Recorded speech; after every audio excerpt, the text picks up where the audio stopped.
Last night marked one of the biggest nights of the year for stars of the small screen. The ceremony for the 70th Primetime Emmy Awards was certainly full of surprises, including an onstage proposal. I think everybody had a tear in their eye after that moment. I know I did. Entertainment Tonight co-host Kevin Frazier joins us now from Los Angeles for a look back at the big night. So, Kevin, we just saw that heartwarming moment. It was probably the most electrifying moment of the night when director Glenn Weiss proposed to his girlfriend. What was it like for you just witnessing that moment? So here's the best part, Vlad. I work with Glenn on the Thanksgiving Day parade. So I've known him for years, and I stopped to talk to him on the red carpet.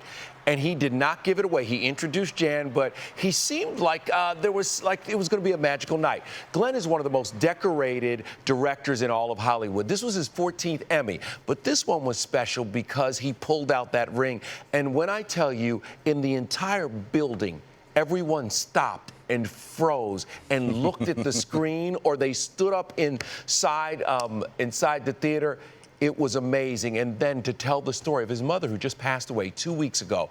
His father gave her that ring 67 years ago and put it on her finger. And now he put it on his bride. And Jan was just ecstatic. When she came backstage, she was just beside herself. It caught her by surprise. She didn't expect it. And she really, really was so happy. She said, hey, let's just go get married barefoot on a beach somewhere. We don't have to invite anybody. We just want it to be the two of us. So 14th Emmy, the charm for Glenn. And he said, you know what? There was no plan B, that this was what he had planned on the whole time. Well, you know, he's a director, so he knows how to get a crowd going. And also, when you get this like jaded Hollywood crowd like Benedict Cumberbatch, you know, leaping up out of his chair, it's that's the thing about public proposals, right? Everyone instantly becomes invested in the quality of your relationship. And I sort of found myself going, say yes, like, you know, whispering under my breath. Yeah. It was so good. It was just one of those moments you'll never forget. I mean, everyone will remember the guy who proposed on live TV. You may not remember who won a certain category, but you will always remember Glenn and Jan. It's so true. So this is typically supposed to be the biggest night for TV stars, but it was really a huge night for streaming services as well.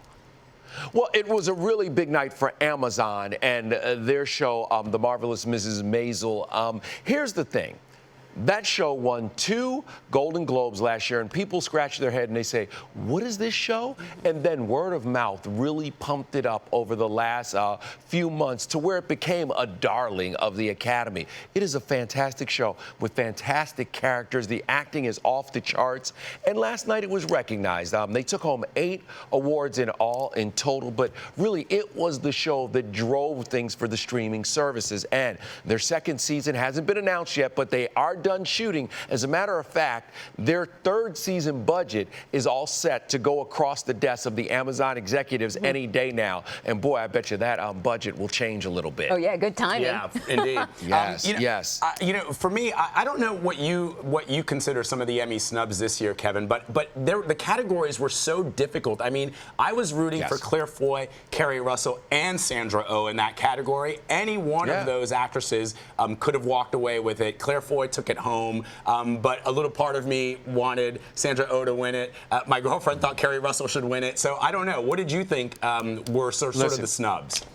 Kerry Russell was amazing in The Americans, and I love that Sandra came last night to the Emmys with her parents, who were adorable on the red carpet. But when you look at snubs, I look at a show like This Is Us, and I am surprised that This Is Us didn't win a few awards. And also, Atlanta came in as a darling of the Academy, and everybody expected Atlanta to walk out with at least a couple of awards, and they did not. So it was an interesting night, but at the end of the day, listen, I feel like we're moving towards the Oscars, where stuff that maybe everybody hasn't seen, everybody hasn't watched, but the critics love still wins.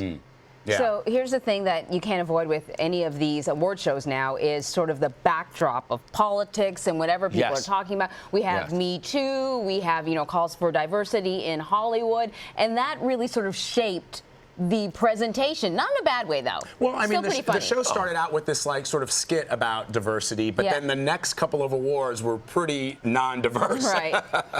Right. Well, I think there were nods to diversity and inclusion throughout the night. I will tell you this. Jennifer Lewis on the red carpet in all Nike warm-up gear saying that, you know, she was there and wearing that to thank Nike for supporting Colin Kaepernick. I saw a woman who had on her upper arm scribbled, "Stop Kavanaugh," walking down the red carpet. So there were nods, and also there were subtle nods to voting. Go out and vote. Henry Winkler had a pin on that said, "I'm a voter." So I think there were things that were kind of there to galvanize folks, but it really wasn't in your face like it was last year. Wait, can we talk about Henry Winkler? It was one of the greatest. The only moment I tweeted. That was the other great moment is his first Emmy after all these years, right? So many nominations. And I think sort of for every generation of entertainment consumers, you remember him for a different reason. He's excellent at everything he does. Yeah. Everybody forgets that he was the biggest star in the TV universe when he was the Fonz. And he was nominated, but that was over 40 years ago. And he joked that he had saved this speech over 40 years and that he finally won. Henry was so excited, and when I tell you, this is one of the good human beings on this planet. He is a good man. We went to his house and did a little visit a few months ago, and he has saved every single script from every single show he has ever done. Now he is doing Barry, and Barry is dark, and it's a little different, but it is fun, and he plays a great character. But he was so happy. He tried to call his son Max last night while he was sitting with us, and Max was working. He's a working director. But Max was the one who directed his audition and helped him get ready for the role of Barry. So he wanted to share that moment with his child. And even though he said, "You guys can go to bed now," understand this. His children are all over 35. His oldest in his 40s. That's what I thought when I was listening to that. I thought that was really funny. He loved it, and he felt it, and he cared, and that made it great. Well, he said the speech was from 37 years ago, so they were much younger back then. So it would have been an appropriate thing to say. Before we let you go real quick, Kevin, I got to ask you, and I know you're very diplomatic about this, but what did you think of Michael Che and Colin Jost? I thought it was... I'll be honest with you. I thought they flopped last night. And if you want to be honest, there's no diplomacy in this. It was not the right venue for them. And that, you know, the Emmys and these bigger awards call for a comedian who is very skilled in moving in and out and commenting and making jokes, and everything they did was pretty much a canned kind of joke, and a lot of it fell flat. It didn't feel spontaneous. They didn't feel like they were moving with the moments and the things that were happening. So I thought it almost felt like the moment was too big for them. Yeah, that's sort of the way I sort of felt too. Except that Michael Che did have a very cool, like, little segment about the reparation Emmys, where he gave Emmys to Marla Gibbs and Jimmy Walker. That was kind of cool. But I thought that was kind of cool. And listen, no disrespect to these guys, and maybe in 5 years they come back and they knock it out the park. But this time, it didn't work out. But, you know, I think, like we were talking about sort of the greater backdrop, these are just very sensitive and strange times. And I think, you know, it's always a delicate dance. Comedians are supposed to be sort of dancing on that razor's edge. And, you know, it ain't easy.